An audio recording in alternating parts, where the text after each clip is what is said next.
Got tags? Like working on tags? Then you're going to want to watch this video because in this tutorial, I'm going to create slash finish 3 different tags. And I'll share tips along the way.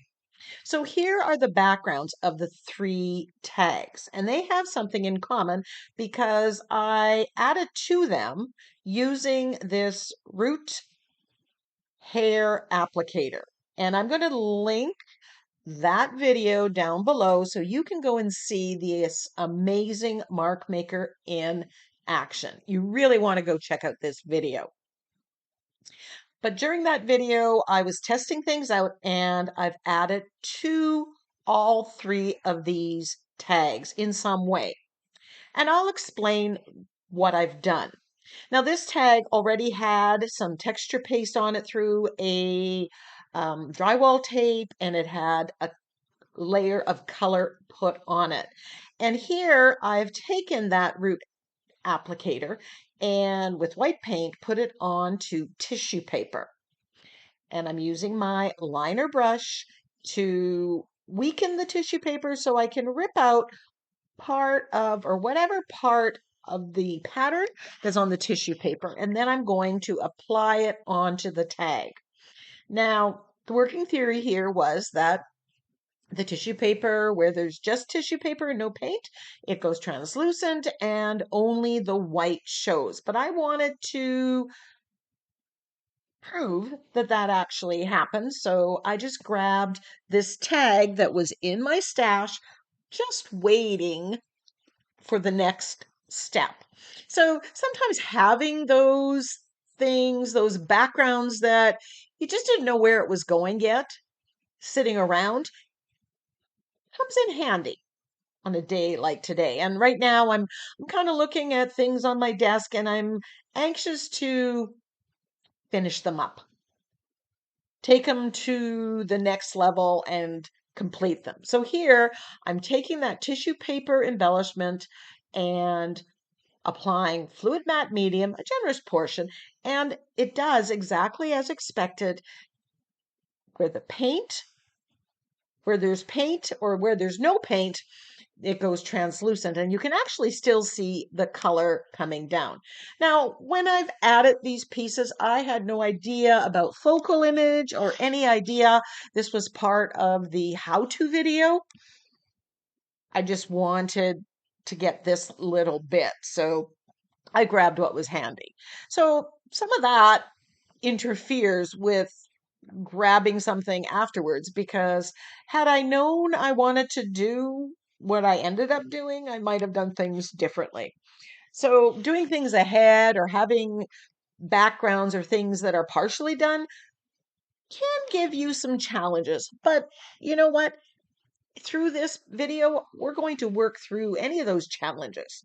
Like here, I would have preferred having 3 of those swoops on the card. 3 is just kind of a more natural number, and maybe the placement of it may have been different. So this is a collage paper using black acrylic paint on copy paper, and I'm just ripping some of that apart and gluing it down with my fluid matte medium onto a tag. This is a blank tag. I'm not even sure if it already had been gessoed. I just want some of this pattern on here. I just wanted to demonstrate how you use the collage paper, which is, well, like any collage paper. Rip it, glue it down. It becomes part of the pattern. Now, this is another collage paper that I created where I had dictionary paper and I used white paint. And I was curious here to see if you put color on, can you still see the dictionary paper? And what about those white marks? If you put white marks on either white copy paper or on book paper, what happens? So here I'm colorizing it. I'm using a little bit of deep violet and orange. And when you mix those 2 colors, surprisingly, they make a nice rose kind of color, which I absolutely love. Found out this combo, what it makes when they blend together by accident, and now I do it on purpose. So I'm putting it on and I'm noticing that, the black You can color in between it. You kind of get harsh lines with the copy paper a little bit. The white still shows, but if you take a baby wipe, it kind of works like a resist with the acrylic paint that's on there. You can rub it off and have it a little bit whiter than with just the coat of paint. So then I'm just finishing the background. I'm adding some um, dots with my archival ink, just kind of finishing up the background. Again, when I did this background, no idea, no thought about even finishing it, let alone a specific focal point in mind. Here I'm just grabbing the ink pad and trying to edge the paper. But again, when you are creating on tags or anything, don't be worried about, oh, I just got the background and I don't know what next. That's a good place to pause and think about it. I could grab a Julie Nutting doll, put her on there, and a sentiment. That would be all it takes. But we're going to do all three tags because there's value with doing all three. Now, the last one, on the right-hand side, that one I had just taken the applicator bottle and done the swoosh right on the tag. And then I colorized it like I did the orange one and did some stamping and stenciling on it. But I lost that video. Now, this bin is full of all sorts of focal images that are cut out or partially cut out. So when you have multiple pages, like I have 3 tags here, I can go through this focal image bin and audition various ones on each. Yeah. And I spent a considerable amount of time. I didn't show you all the footage of this, but I spent a serious amount of time moving them around. The flowers that you see me doing there were on the blue one, and they were on the green one. And then I tried this and I tried that. And there was a lot of exchanging it. So when you have multiple pages or multiple tags, that's a good time to dig out those focal images. It's worth the mess and the effort of digging out all of those things. That magazine girl I love, but she will end up on a larger page. I have these ladybugs here. I'm thinking, what if I put them kind of in the middle of that swoop? So I spent a lot of time and I encourage you to spend time. Have a bin of focal images that are ready to go and you can just audition them on. That's how you get a good idea.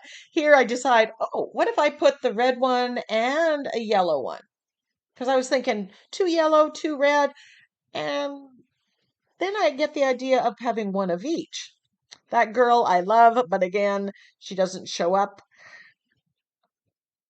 This giraffe just makes me smile.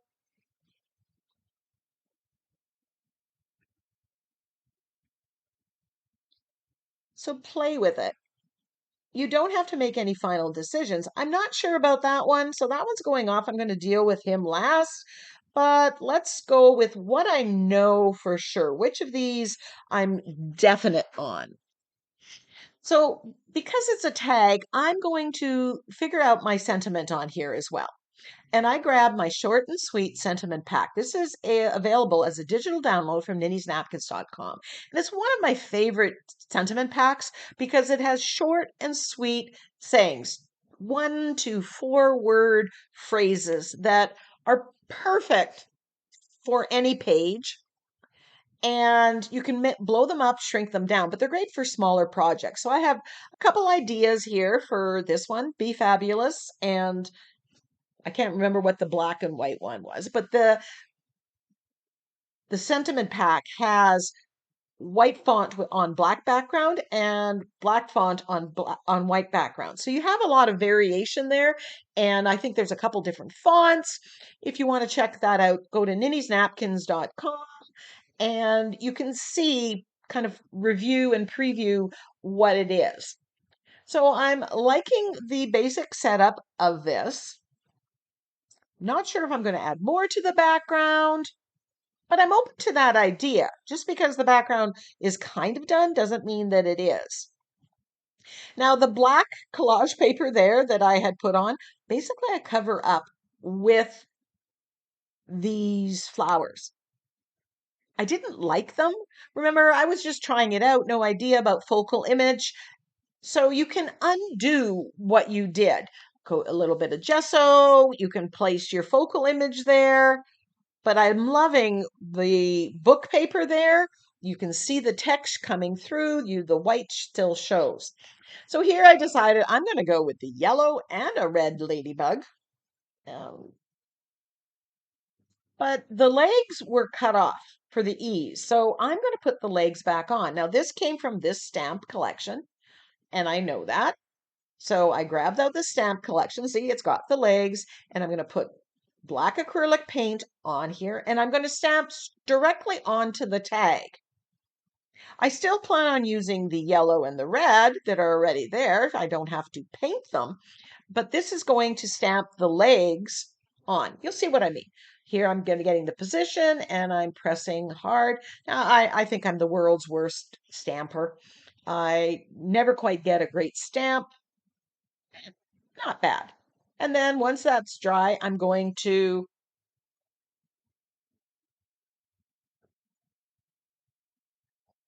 glue that down. This is black acrylic paint on my stamp, and I will wash my stamp when I'm done. Really important because you want to keep your stamps in good working order. And there's the second one. Now, the reason I put the sentiments there, I have 3 sentiments and the 2 ladybugs. Together, that's 5. Odd numbers seem to work better on a page.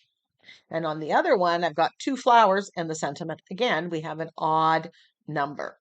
Sometimes tags are a little tough. Here, this is a bit of side packaging. I just wanted to add a little bit of grunge to it. Not sure why I needed to add more, but did. And here I'm gluing down my ladybugs upside down. I guess he can go up or down, but not the way I stamped. And I'm just gluing my black sentiments down as well. Just cutting them to size.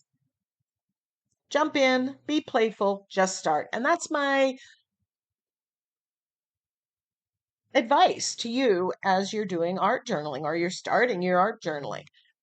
Just jump in. You've got to play and you got to start. Here I'm taking the black acrylic paint that's on the makeup sponge and just edging all 3 tags. That's usually something I do in the finishing, and I'm approaching the finishing stage. I wasn't going to do this one. I'm still not sure what I'm going to do, but you know what? I edge all of them, so I've got the paint on the makeup sponge, so I'm going to continue on. So now I'm thinking, do I want to put this giraffe on here? He's a little too tall. I could put this flower on there. I kind of sort of like that, but the flower doesn't seem to quite fit. But you know what? I'm ready to commit to putting this giraffe head on here. I could take a piece of this giraffe and put it on. Still playing with the idea of the flower. Well, that one looks okay. I like how the purple works on with the background, the blue teal background. And then I'm continuing to addition with what I have pulled out. And then, oh, if I layer the flowers, that gives a little bit of substance. And you know what? We're not looking to create great art. We're looking to have fun and play. But I really like this layered flower look. So, you know what? Commit. It's a tag. And tags are great for experimentation.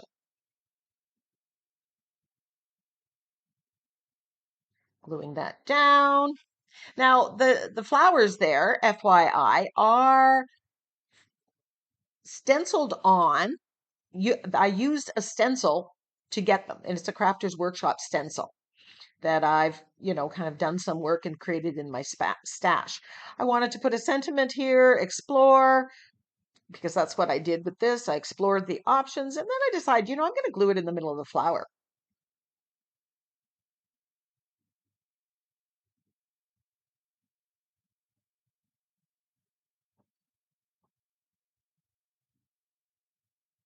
Now again, that white swoosh that I put on that tag, it's kind of in the middle. It's in an awkward place.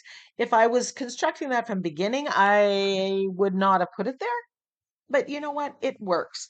Here I'm splattering with gold. I was only going to do the two, and then I thought, the gold's going to look good on this one too.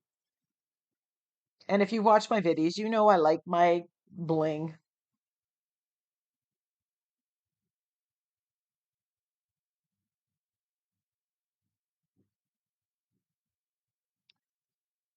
And I grabbed my Posca pen. This is acrylic paint pen. And I'm just doing a sketchy line around the border of all of my tags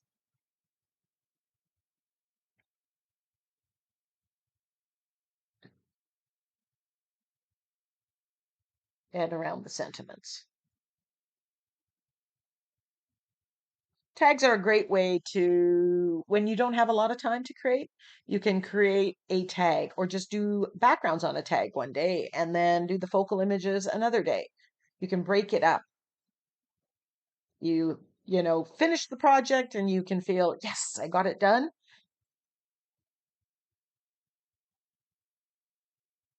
Here, I just wanted to darken the glasses up, a little more contrast. Didn't know if I wanted to outline the flower petals with black. Then I decided, I grabbed my white gel pen. I'm going to add a little bit of definition to this flower. They just seemed that they were floating off. There wasn't enough weight to them somehow. But I thought black would have been too stark.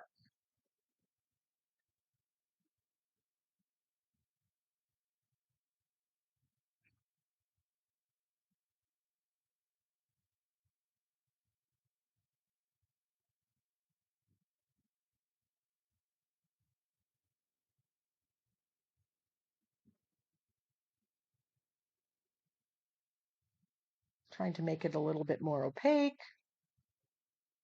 Now, I wanted three swooshes there, but I didn't have any more tissue paper. Remember, it was just kind of a build a stash video. Again, I was experimenting. I didn't have very much, but I thought, maybe I can recreate that using my fine line applicator bottle. So I'm kind of making the swoosh up at the top. There was a blank area.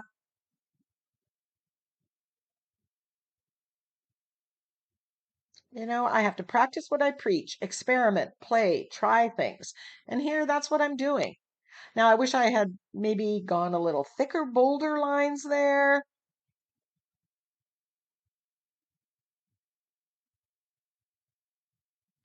Now I grab my angle brush and I'm adding a little bit of black acrylic paint shading on this. Now, these flowers, again, it was a Crafter's Workshop stencil that I just put black paint through and I cut a white border around it. And they look great as a black and white edition. Now, I could have put a wash of color on there as well, but I wanted the color of the background to show here.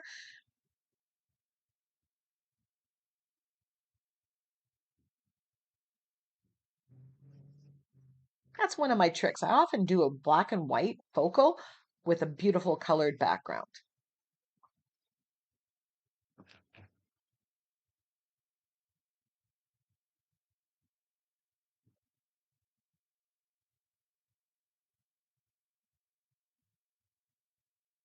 And then I'm doing some shading on the giraffe as well. This is just making the focal image stand up against the background, gives it a little bit more weight.